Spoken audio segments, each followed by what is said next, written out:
Doctor Mohammad Yunus ইতিমধ্যে আপনার Japan সফর করতেছে উনি। এর মাঝেই আমরা হয়তো একটি বক্তব্য ইতিমধ্যে শুনেছি যে বাংলাদেশে শুধুমাত্র একটি দল নির্বাচন চায়। তার মানে ওনার বক্তব্যে উনি বোঝাতে চাইছে যে বাকি অন্য দলগুলো বাংলাদেশে নির্বাচন চায় না, এমনটাই কিন্তু উনি বলতে চেয়েছেন। কিন্তু ইতিমধ্যে আপনারা দেখছেন যে মির্জা আব্বাস সাহেব বলছে যে ডক্টর ইউনূস জাপানে গিয়েও আমাদের বিরুদ্ধে উনি বিষোদ্গার করতেছেন এবং কি সমালোচনা করতেছেন।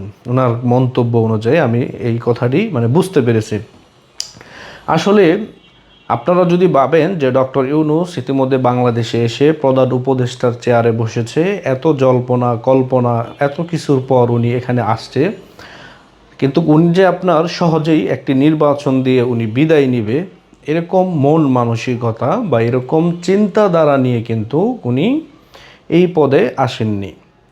উনি দীর্ঘ অনেক বছরের প্ল্যান মাফিক কাজ করে এবং কি এদেশের জনগণের আপনার মাথার মগজকে ধুলাই করে, আর আওয়ামী লীগের ভিতরে অনেক মানুষ ছিল যারা কিনা আপনার এই দলের ভিতরে থেকেই এই দলকে ধ্বংস করার জন্য তারা উঠে পড়ে লেগেছিল এবং কি তারা তাদেরকে ব্যবহার করেছে ডক্টর ইউনূসের মতন লোক, এবং কি যারা এই আন্দোলনের সাথে সক্রিয় ভূমিকা পালন করেছে তারা কিন্তু আওয়ামী লীগের ভিতরেই আওয়ামী লীগের কুন্দুল ঢুকিয়ে আপনি কি কল্পনা করতে পারেন যে এই দলের ভিতরে আপনার জামাত শিবিরের অনেক মানুষ আপনার পদ নিয়ে বসেছিল।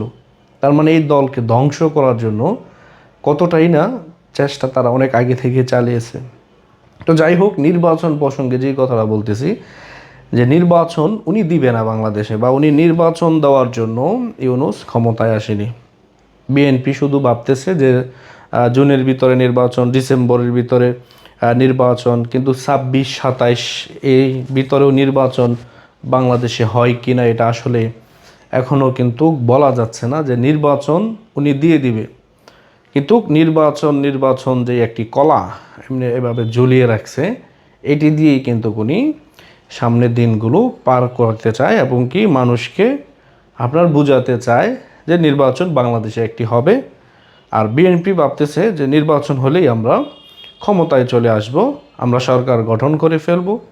আসলে এগুলো এতটাই সহজ না। এখন দেশের সার্বিক পরিস্থিতি যদি আপনারা বিবেচনা করেন যে আগামীতে আপনার একটি নির্বাচন হলে আপনার বিএনপি সরকার গঠন করে ফেলবে, এরকম পরিস্থিতি আপাতত আমাদের বাংলাদেশে বিরাজমান নেই।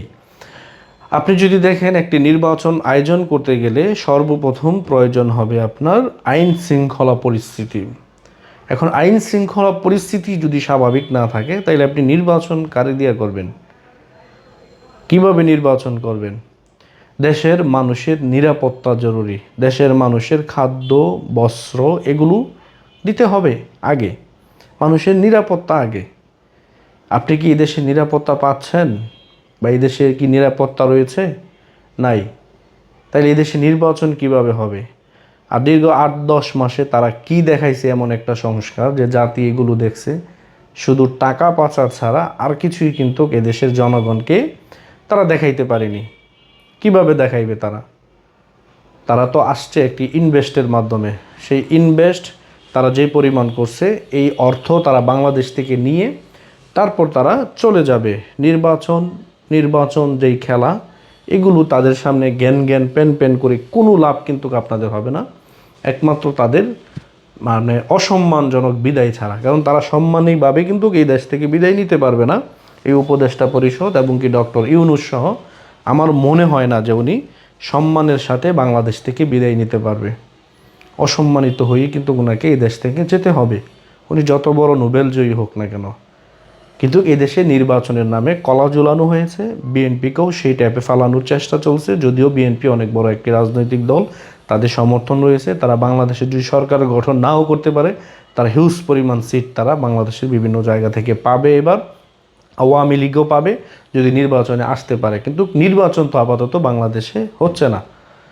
আচ্ছা, এইরকম আশা করাটা আমার মনে হয় যে এখন বোকামি ছাড়া আর কিছুই না।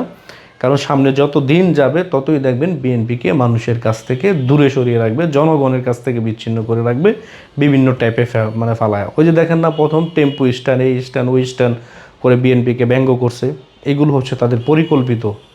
তারা জানে যে এই দেশে আওয়ামী লীগ আর বিএনপি দুইটি দলই আছে, কিন্তু তারা বিএনপিকে দিয়ে আওয়ামী লীগের আপনার যে করছে, রাজনীতি নিষিদ্ধ করছে, এখন তারা বিএনপির উপরে চড়াও হয়েছে। এগুলো বিএনপির কর্মীদের বুঝতে হবে, নেতাদেরকেও কিন্তু বুঝতে হবে যে রাজনীতির সামনে কোন পর্যায়ে যাচ্ছে। এগুলো যদি না বুঝে তাইলে দেশ হারায়া তারপর কান্নাকাটি করলে কোনো লাভ কিন্তু হবে না এই দেশে। আগে থেকেই সবাইকে সচেতন হতে হবে বলে আমি মনে করি।